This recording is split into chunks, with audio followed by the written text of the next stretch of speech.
गर्मी में गरीब बहू की खेत वाली ठंडी रसोई। कौशल्या, क्या हुआ है तुम्हें? तुम रो क्यों रही हो? माँ, आप तो बुआ से मिलने गई थी ना? क्या हुआ? क्या उन्होंने आपसे कुछ कहा? बताओ ना माँ। कौशल्या अपनी ननद कुंती के घर गई थी, लेकिन जब से वो वहां से लौटी थी तब से उसका रोना बंद ही नहीं हो रहा था। अपनी माँ को इस तरह रोते हुए देखकर। माँ, मैंने आपको कितनी बार कहा है कि बुआ सासे सारे रिश्ते नाते तोड़ दो, लेकिन आप और पिताजी मेरी कोई बात सुनते ही नहीं। क्या जरूरत थी आपको बुआ सा की चौखट पर जाने की? आखिर समीर अपनी बुआ सास से इतना नाराज क्यों था? बुआ सा के घर में क्या हुआ था? कौशल्या इतना रो क्यों रही थी? ये जानने के लिए चलिए कहानी में थोड़ा पीछे चलते हैं। रानी, तुम्हें क्या जरूरत है चाय बनाने की? तुम्हें कॉलेज नहीं जाना है क्या? रानी जीन्स टॉप पहनकर मेकअप करके अपने माँ पिताजी के लिए चाय बना रही थी। वो अपने पिताजी को चाय लाकर देती है। रानी के पिता मोतीलाल सूट पहनकर अखबार पढ़ रहे थे और उनकी माँ टीवी देख रही थी। माँ, नौकर तो घर का सारा काम करते हैं, लेकिन मुझे आप लोगों को अपनी हाथ की चाय पिलाना पसंद है। रानी अपने माँ पिताजी दोनों को चाय देती है, फिर अपना बैग लेकर कॉलेज के लिए निकल जाती है। तभी रानी की बुआ सा उनके घर आती हैं। ननद जी, सही वक्त पर आ गई हैं आप। लीजिए चाय पीजिए, अभी अभी रानी ने बनाई है। वैसे इतने दिनों बाद कैसे आना हुआ? भाभी, मैं तो बड़ी आस लेकर आप लोगों के पास आई हूँ। मैंने अभी अभी केटरिंग का काम शुरू किया है, लेकिन मुझे कहीं अच्छी जगह नहीं मिल रही, और अगर मिल रही है तो वो काफी महंगी है, और आप तो जानती हैं मेरे पति का काम अच्छा नहीं चल रहा है। तो कुंती, तुझे हमसे क्या मदद चाहिए? भैया, आपका इतना बड़ा घर है, आपके घर में ग्राउंड फ्लोर में जो बड़ा हॉल है, क्या वो आप मुझे दे सकते हैं? मैं उसमें केटरिंग का काम शुरू करूँगी। कुंती की बात सुनकर कौशल्या और मोतीलाल दोनों एक दूसरे का मुंह देखने लगते हैं। कुंती, मैं तुम्हारी मदद करना चाहता हूँ, लेकिन मुझे थोड़ा समय दो। मैं 1-2 दिन में सोच कर बताता हूँ। ठीक है भैया, आपको जितना समय लेना है आप ले लीजिए। मुझे पता है भाभी मुझे कुछ खास पसंद नहीं करती है। अगर भाभी मना करे तो आप रहने दीजिए। इतना कहकर कुंती चली जाती है। उसके जाने के बाद मोतीलाल भी खेत का काम देखने के लिए चले जाते हैं। मोतीलाल की प्रॉपर्टी काफी बड़ी थी। बहुत सारे लोग उनके खेत में काम कर रहे थे। मोतीलाल काम करके रात में घर आते हैं और खाना खाकर सोने के लिए अपने बेडरूम में चले जाते हैं। मोतीलाल और कौशल्या अपने बेडरूम में बैठकर बातें कर रहे थे। सुनिए जी, ननद जी ने जो कहा था उसके बारे में आपने कुछ सोचा क्या? मुझे तो कुछ समझ में ही नहीं आ रहा है कि क्या करूं। तुम बताओ, तुम क्या सोच रही हो? ननद जी अभी प्रॉब्लम में है। अगर हम लोग उनकी मदद नहीं करेंगे तो उन्हें लगेगा कि मैंने ही आपको मना किया है, और इससे भाई बहन के रिश्ते में भी खटास आएगी। वैसे भी तो हमारे पास इतनी सारी प्रॉपर्टी है, अगर हम ग्राउंड फ्लोर वाला हिस्सा दे भी देंगे कुछ नहीं होगा। हाँ, मैं भी यही सोच रहा था। मैं काम करता हूँ, फोन करके कुंती को बता देता हूँ। मोतीलाल फोन करके कुंती को ग्राउंड फ्लोर वाला हिस्सा उसे देने के बारे में बता देते हैं। 2 दिन बाद कुंती कोर्ट का पेपर लेकर उनके पास आती है। भैया, आप लोग बहुत अच्छे हैं जो आप मेरी इतनी मदद कर रहे हैं। इस पेपर पर भी साइन कर दीजिए। इसमें लिखा है कि ग्राउंड फ्लोर वाला हिस्सा आप मुझे दे रहे हैं। मुझे फूड लाइसेंस बनवाना है, तो उसके लिए मुझे ये पेपर्स दिखाने होंगे। मोतीलाल कुंती के हाथ से पेपर लेता है और उसे पढ़ने लगता है। क्या भैया, आप इतने ध्यान से पेपर पढ़ रहे हैं? आपको अपनी बहन पर विश्वास नहीं है? अरे नहीं नहीं बहन, ऐसी बात नहीं है। कुंती के उकसाने पर मोतीलाल बिना पेपर पढ़े ही उस पर साइन कर देता है। कुंती पेपर लेकर चली जाती है। 3 दिन के बाद कुंती पुलिस को लेकर मोतीलाल के घर आती है। वो पुलिस वालों से कहती है, देखिए ना सर, इन लोगों ने मेरे घर पर कब्जा कर लिया है। कुंती, ये सब क्या है? तुम मेरे घर को अपना घर कैसे कह सकती हो? भैया, आपने ही तो ये घर और अपनी सारी प्रॉपर्टी मेरे नाम की है, भूल गए? कुंती जब ये ड्रामा कर रही थी तभी समीर घर आता है। वो कुछ काम से दूसरे शहर गया हुआ था। उसने कुंती की सारी बातें सुन ली थी। वो कुंती के हाथ से पेपर लेता है और उसे पढ़ने लगता है। पेपर पढ़ने के बाद, माँ, पिताजी, ये सब क्या है? आप सब कुछ बुआ सा के नाम कैसे कर सकते हैं? बेटा, तेरे पिताजी ने तो सिर्फ ग्राउंड फ्लोर वाला हिस्सा तेरी बुआ सा को दिया था। उन्होंने पेपर पढ़ा भी था। पिताजी, बुआ सा ने हमारे साथ धोखा किया है। सिर्फ पहले पेज पे ग्राउंड फ्लोर वाले ट्रांसफर की बात है, जबकि बाकी पेपर में आपकी सारी प्रॉपर्टी ट्रांसफर, यहाँ तक कि गहने भी उनके नाम हो गए हैं। समीर बेटा, तू तो बड़ा समझदार है। अच्छा हुआ तू घर में नहीं था, वरना तो दिक्कत हो जाती। लेकिन भैया, मेरे पास ज्यादा टाइम नहीं है, आप लोग मेरे घर से निकल जाइए। कुंती मोतीलाल का सब कुछ छीन लेती है। और उन्हें थोड़े बहुत कपड़े, बर्तन, राशन देकर पुलिस वालों की मदद से घर से निकलवा देती है। कल तक जो लोग महल जैसे बड़े घर में रहते थे वो रास्ते पर आ जाते हैं। मोतीलाल, कौशल्या, रानी, समीर चारों कड़ी धूप में चल रहे थे। हमारा सब कुछ तो लुट गया है। अब हम लोग कहाँ जाएंगे, कहाँ रहेंगे? कौशल्या, तुम रो मत। मैंने तुम्हारे नाम जो खेत किया था वो अभी भी हमारे पास है। उसमें एक झोपड़ी है जो मैंने खेतों में काम करने वाले लोगों के लिए बनवाई थी। हम वहीं चलकर रहते हैं अब। मोतीलाल अपने पूरे परिवार को लेकर खेत वाले घर में आ जाता है। वो घर बहुत छोटा था और घर के बाहर रसोई थी जो मजदूरों ने बनाई थी। वो रसोई कम, चबूतरा ज्यादा लग रहा था। चारों तरफ से बांस और ऊपर छज्जा। गर्मी और भूख से कौशल्या की तबीयत खराब हो जाती है। माँ, आप आराम करो, मैं खाना बना कर लाती हूँ। रानी को एसी में रहने की आदत थी। उसे गर्मी बर्दाश्त नहीं हो रही थी। गर्मी की वजह से उसके शरीर में रैशेस पड़ गए थे, लेकिन वो फिर भी जैसे तैसे करके खाना बनाती है और सभी को खाना देती है। सभी खाना खाते हैं। ऐसे ही दिन गुजरते हैं। धीरे धीरे मोतीलाल और उसका परिवार उस छोटे से घर में एडजस्ट करते हैं। देखते ही देखते 6 महीने गुजर जाते हैं। कौशल्या ने पास वाले गांव की एक लड़की से समीर की शादी तय कर दी थी। घर में शादी की तैयारियां चल रही थीं। क्या हुआ माँ, आप इतनी परेशान क्यों हैं? बेटा, तेरे भैया की शादी की सारी तैयारी हो गई है, लेकिन केटरर वाले काम करने के बाद पैसों के लिए मान नहीं रहे हैं। उन्हें ऑन द स्पॉट पैसे चाहिए। हम लोग क्या करें? मैंने कई लोगों से बात की है, लेकिन कहीं बात नहीं बन रही। अगर बुआ सा ने हमारे साथ इतना बड़ा धोखा नहीं किया होता तो हमें कभी भी इतनी दिक्कत नहीं होती। मैंने सुना है बुआ सा बहुत फेमस केटरर बन गई है। अगर वो हमारी मदद कर दे तो शायद सब कुछ ठीक हो सकता है। तू सही कह रही है, लेकिन अगर मैंने तेरे भैया और पिताजी से बात की तो वो कभी भी बात के लिए नहीं मानेंगे। मैं खुद जाकर तेरी बुआ सा से बात करती हूँ। कौशल्या कड़ी धूप में पैदल पसीने में तरबतर होकर अपने पुराने घर जाती है और देखती है कि ग्राउंड फ्लोर में बहुत सारे लोग खाना बना रहे हैं। वो घर के अंदर जाती है। भाभी, आप यहाँ? कुंती, मुझे तुम्हारी मदद चाहिए। हम लोग समीर की शादी करवा रहे हैं, लेकिन कोई भी केटरर बकाया में काम करने के लिए तैयार नहीं हो रहा है। क्या तुम मेरे बेटे की शादी में खाना बनवा दोगी? मैं धीरे धीरे तुम्हारे पैसे चुका दूंगी। भाभी, आप पागल हो गई है क्या? मैं सिर्फ अमीर लोगों की शादियों में ही खाना बनवाती हूँ। अगर मैं आप जैसे गरीब भिखारियों के बेटे की शादी में खाना बनवाऊंगी तो मेरी बेइज्जती हो जाएगी। ऐसा मत करो कुंती, मैं बहुत उम्मीद लेकर तुम्हारे पास आई हूँ। मैंने कोई खैरात नहीं खोल रखी है। निकल जाइए मेरे घर से। कुंती कौशल्या की काफी बेइज्जती करती है और अपने लोगों को बुलाकर कौशल्या को धक्के मारकर घर से निकाल देती है। इतनी बेइज्जती होने की वजह से कौशल्या घर आकर रोने लगती है। उसे रोता देखकर उसके परिवार वाले परेशान होते हैं। समीर को जब पता चलता है कि कौशल्या कुंती के घर गई थी तो वो बहुत गुस्सा करता है। माँ, मैंने आपको कितनी बार कहा है कि बुआ सास से सारे रिश्ते नाते तोड़ दो, लेकिन आप और पिताजी मेरी कोई बात सुनते ही नहीं। क्या जरूरत थी आपको बुआ सा की चौखट पर जाने की? अब हम लोग क्या करेंगे? समीर की शादी कैसे करवाएंगे? हम लोग अपने बेटे की शादी मंदिर में करवा देंगे, लेकिन किसी के आगे हाथ नहीं फैलाएंगे। कौशल्या मोतीलाल की बात मान जाती है और कुछ दिन के बाद मंदिर में समीर और माया की शादी हो जाती है। समीर माया को लेकर अपने घर आता है। कौशल्या माया का गृह प्रवेश करवाती है। बेटा, थोड़ी देर में गांव की औरतें तुम्हारी मुंह दिखाई करने के लिए आती होगी। हे भगवान, पता नहीं मुझे कब तक शादी के जोड़े में रहना होगा। मुझे तो बहुत गर्मी लग रही है। थोड़ी देर के बाद 5 से 10 औरतें माया की मुंह दिखाई करने के लिए आती हैं। बहू, मेहमानों के लिए शरबत बनाकर ले आओ, रसोई बाहर है। कौशल्या के कहने पर जैसे ही माया बाहर जाकर रसोई को देखती है वो हैरान रह जाती है। ये रसोई है? यहाँ तो हद से ज्यादा गर्मी है। खाना बनाते बनाते कहीं मेरी जान ना निकल जाए। गर्म हवाएं सीधा चेहरे पर पड़ रही है। ये सब सोचते हुए माया मेहमानों के लिए मटके से पानी निकालकर ठंडा ठंडा नींबू पानी बनाती है और सबको पीने के लिए देती है। बहू की मुंह दिखाई करके और उसे गिफ्ट देकर मेहमान थोड़ी देर में चले जाते हैं। माँ जी, रसोई तो हद से ज्यादा गर्म है। क्या आप लोग रसोई का कुछ नहीं कर सकते? माया, हमारे घर के हालात अभी ठीक नहीं हैं। तुम थोड़ा सा एडजस्ट कर लो। जब हाथ में पैसे आएंगे तो मैं कुछ करूंगा। ऐसे ही दिन गुजरते हैं। माया अपने ससुराल में एडजस्ट करने की कोशिश करती है। एक दिन बहुत ज्यादा गर्मी थी। माया अपने ससुराल वालों के लिए भट्टी की तरह तप रही रसोई में नाश्ता बना रही थी। चूल्हे की गर्मी की वजह से उसका चेहरा लाल हो गया था और माथे से पसीना टपक रहा था।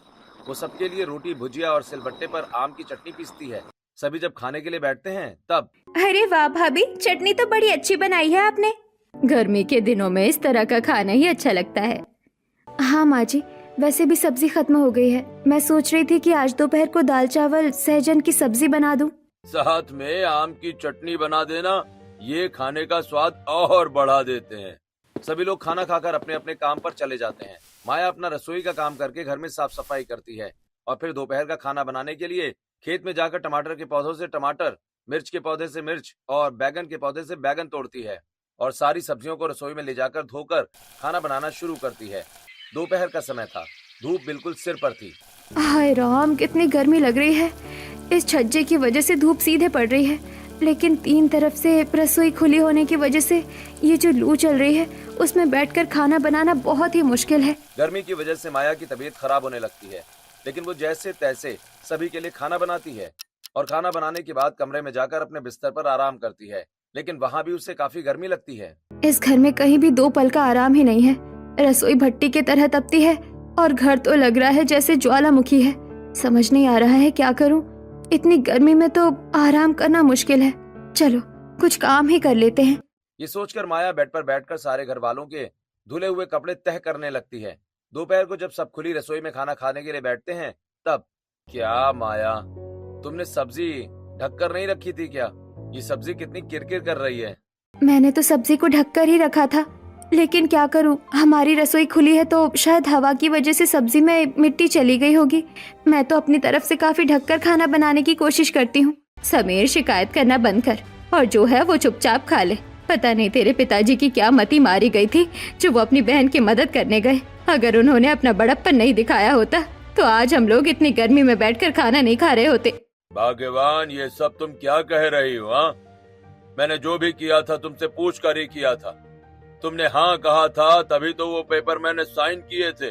अगर तुम्हें उस औरत की चालाकी के बारे में पहले से ही पता था तो तुमने मुझे पहले क्यों नहीं बताया?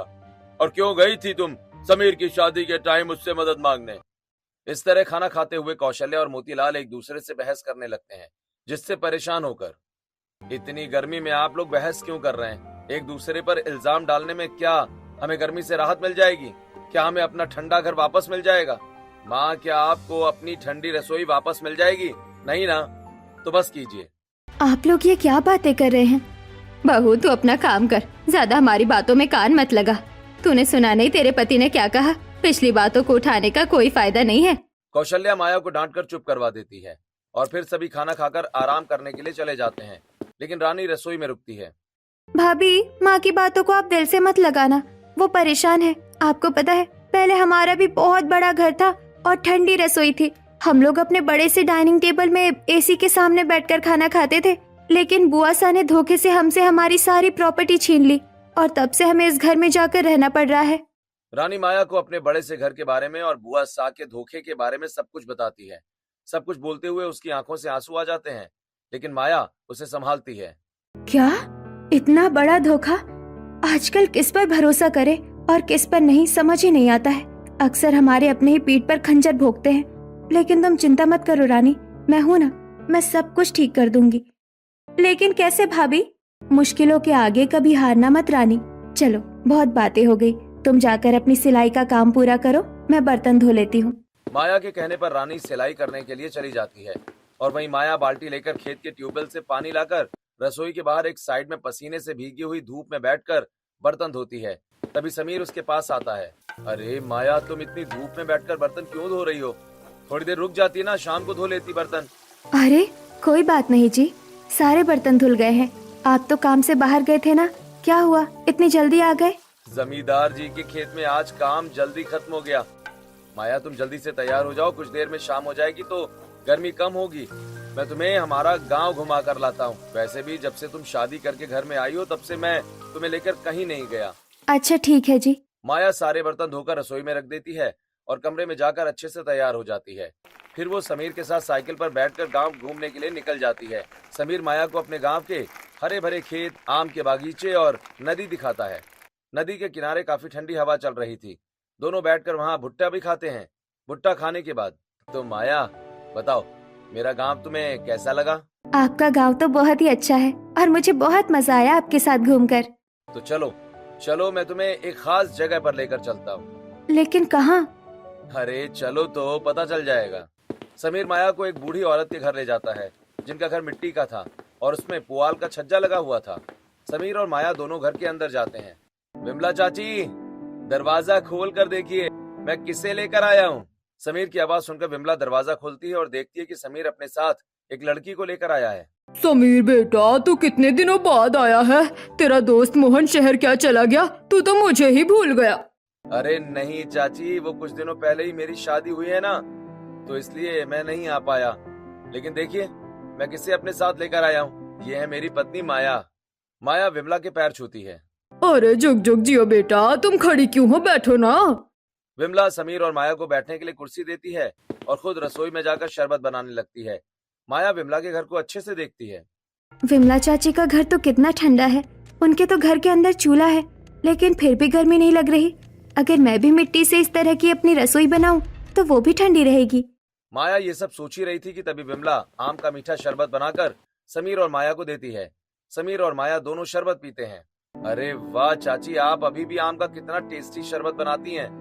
इतनी गर्मी में ये ठंडा शरबत पीकर शरीर के साथ साथ मन को भी सुकून मिल रहा है। आपने तो बचपन की याद ताजा कर दी।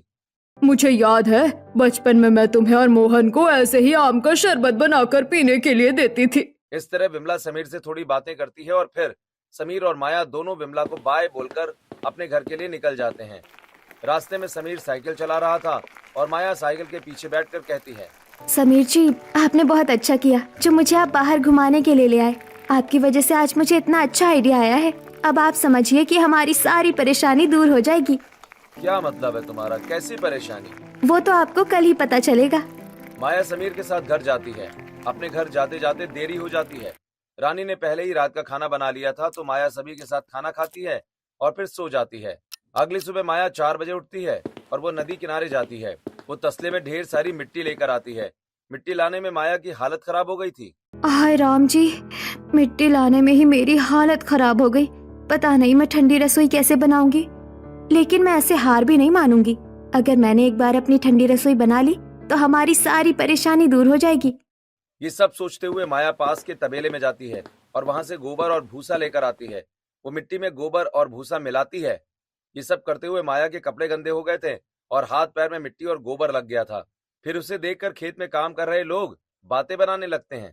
अरे हरिया देख, मोतीलाल की नई बहू गोबर और मिट्टी के साथ खेल रही है। बेचारी गर्मी में खाना बनाकर परेशान हो गई है। मुझे तो लगता है ये लड़की ज्यादा दिन घर में नहीं टिकने वाली। वैसे भी खेत वाली रसोई में खाना बनाने में अच्छों की हवा निकल जाती है। माधव और हरिया की बातें माया के कानों में जा रही थीं, लेकिन वो उन्हें कुछ नहीं कहती। सुबह हो गई थी। सूरज सर पर चढ़ गया था। गर्मी की वजह से उसे पसीना आ रहा था। घर वाले उठ गए थे। जब सभी घर वाले बाहर आते हैं तब, बहू, ये सब तो क्या कर रही है और तूने अपना ये क्या हाल बना रखा? माँ जी, मैं हमारे लिए ठंडी रसोई बना रही हूँ। क्या सच में इस तरह से ठंडी रसोई बन सकती है? हाँ माँ जी, मैं मिट्टी की दीवार बनाऊंगी और पुआल और बांस को बांधकर उसे छज्जा बनाऊंगी। फिर तो भाभी, मैं भी आपकी मदद करूंगी। बताइए मुझे क्या करना है? बहू, तुझे जो सही लगता है कर। मुझे पता है तू जो करेगी अच्छा करेगी। तू रसोई बना, मैं जाकर आज खाना बना देती हूँ। ठीक है माँ जी। रानी, तुम एक काम करो, बांस के बागान में जाकर बांस और बंसी काका के खेत से पुआल लेकर आओ। कौशल्या रसोई में जाकर सभी के लिए खाना बनाती है। माया के कहने पर रानी बांस और पुआल लेने के लिए चली जाती हैं।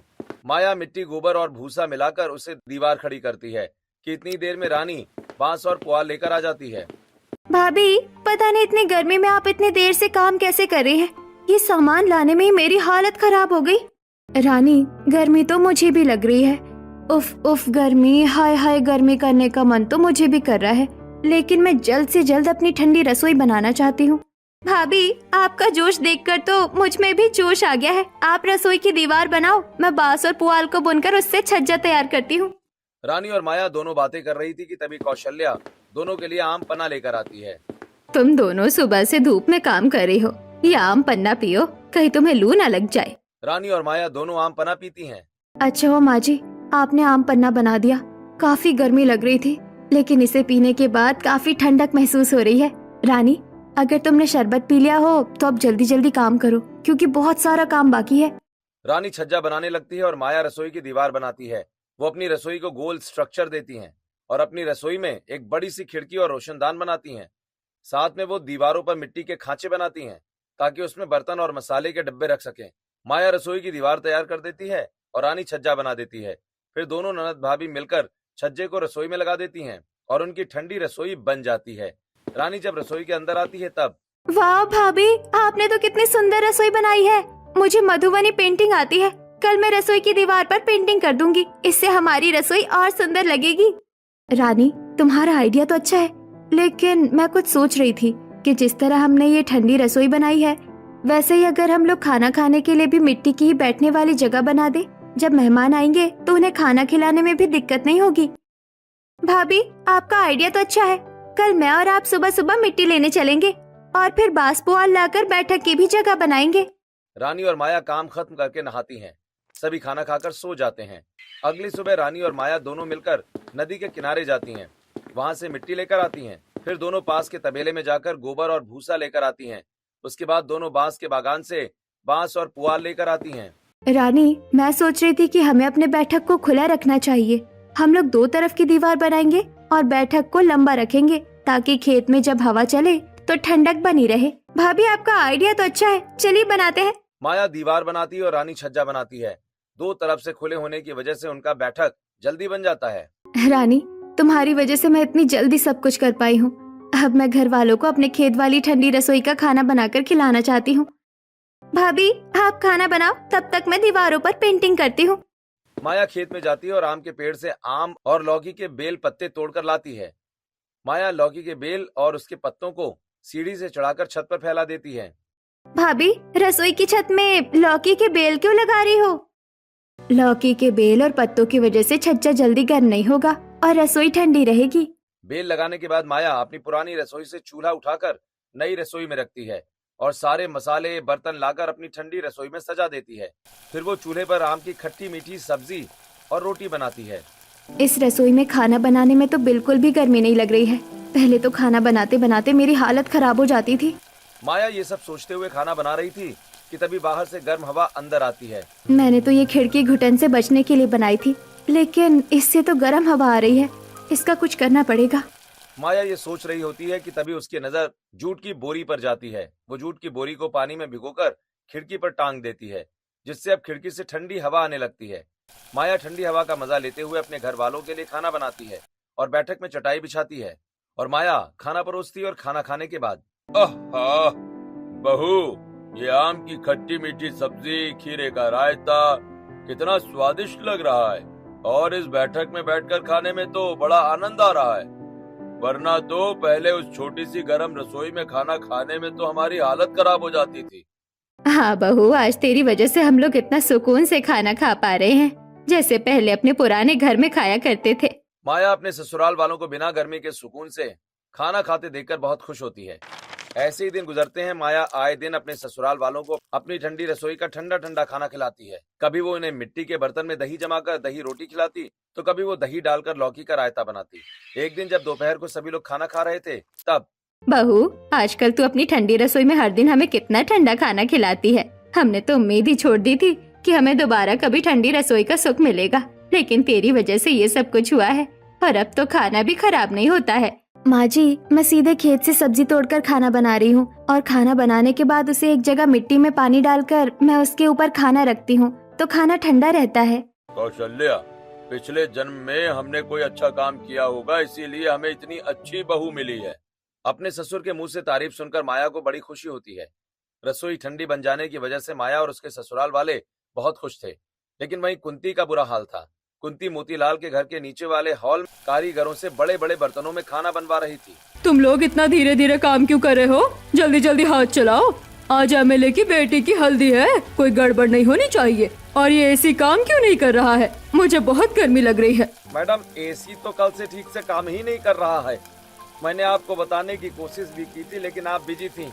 ऐसे तो खाना खराब हो जाएगा। तुम लोग किसी काम के नहीं हो। अगर तुमने जल्दी काम नहीं किया तो किसी को पैसे नहीं मिलेंगे। कुंती सबको डराकर उनसे जल्दी काम करवाती है और सारा खाना गाड़ी में लोड करवाकर एमएलए के घर लेकर जाती है। शादी के घर में जब मेहमान खाना खाने आते हैं तब, छी, एमएलए साहब ने कितना बेकार खाना बनवाया है। दाल तो महक रही है। हाँ, और ये फ्राइड राइस भी अजीब सा लग रहा है, जैसे खराब होने वाला है। बहुत से मेहमान खाने की काफी बुराई करते हैं। जब ये बात एमएलए को पता चलती है तो वो दाना पानी लेकर कुंती पर चढ़ जाता है। कुंती, तुमने ये कैसा खाना बनाया है? तुम्हें अपने करियर की चिंता नहीं है क्या? अगर मेरी बेटी की शादी में कोई अड़चन आई तो मैं तुम्हारा पूरा करियर खत्म कर दूंगा। तुम जिंदा नहीं बचोगी, समझी? मुझे माफ कर दीजिए सर, वो हमारा एसी काम नहीं कर रहा था, इसीलिए गलती हो गई। कुंती, एक और गलती और उसकी सजा तुम्हें बहुत महंगी पड़ेगी। एमएलए कुंती को काफी डराता धमकाता है। कुंती जब अपने घर आती है तो देखती है कि हॉल में आग लगी है और कारीगर आग बुझा रहे हैं। मैडम, एसी ब्लास्ट हो गया जिसकी वजह से हॉल में आग लग गई। अच्छा हुआ कि सारे सिलेंडर हमने पहले ही बाहर कर दिए थे, वरना बहुत बड़ा एक्सीडेंट हो सकता था। हे भगवान, अब हम लोग क्या करेंगे? चंदू, तुम जल्दी से किसी बड़े हॉल का जुगाड़ करो। परसों एमएलए की बेटी की शादी है, अगर कुछ गड़बड़ हुई तो वो हमें जान से मार देगा। कुंती के कहने पर चंदू कई मैरिज हॉल में बात करता है, लेकिन सारे मैरिज हॉल बुक थे। मैडम, हमें खाना बनाने के लिए कहीं भी जगह नहीं मिल रही है, और अगर हमें मिल रही है तो वो बहुत छोटी है, उसमें गर्मी बहुत है तो खाना खराब हो सकता है। चंदू की बात सुनकर कुंती बहुत निराश हो जाती है। डर के मारे कुंती का बुरा हाल हो जाता है। अगर मैंने कुछ नहीं किया तो एमएलए मुझे मरवा देगा। हे भगवान, मुझे बचा लो। ये सब सोचते हुए कुंती जैसे ही अपना सिर ऊपर उठाती है तो दीवार पर उसे अपनी और अपने भाई की फोटो दिखाई देती है। भैया, शायद अब वही मेरी मदद कर सकते हैं। मैंने सुना है उनकी बहू ने ठंडी रसोई बनाई है, मुझे उनसे जाकर बात करनी चाहिए। ये सब सोचकर कुंती उसी वक्त मोतीलाल के खेत वाले घर पर जाती है। कुंती, तू यहाँ क्यों आई है? अब क्या चाहिए तुझे? हमारा सब कुछ छीन कर भी तेरा मन नहीं भरा क्या? अब क्या लेने आई है? भैया, मेरी जान खतरे में है, आप ही है जो मेरी मदद कर सकते हैं। मैंने सुना है आपकी बहू ने ठंडी रसोई बनाई है, अगर आप मुझे अपनी ठंडी रसोई में एमएलए की बेटी का शादी का खाना बनाने दे दे तो बहुत मेहरबानी होगी। जब मैं तुम्हारे दरवाजे पर आई थी तब तो तुमने अपने आदमियों से बोलकर मुझे बाहर फेंकवा दिया था, और अब तुम हमसे मदद मांगने आई हो? निकल जाओ यहाँ से, हम लोग तुम्हारी मदद कभी नहीं करेंगे। माँ जी, बुआसा की जान खतरे में है, मुझे लगता है हमें उनकी मदद करनी चाहिए। अगर हम उनकी मदद नहीं करेंगे तो उनमें और हम में क्या अंतर रहेगा?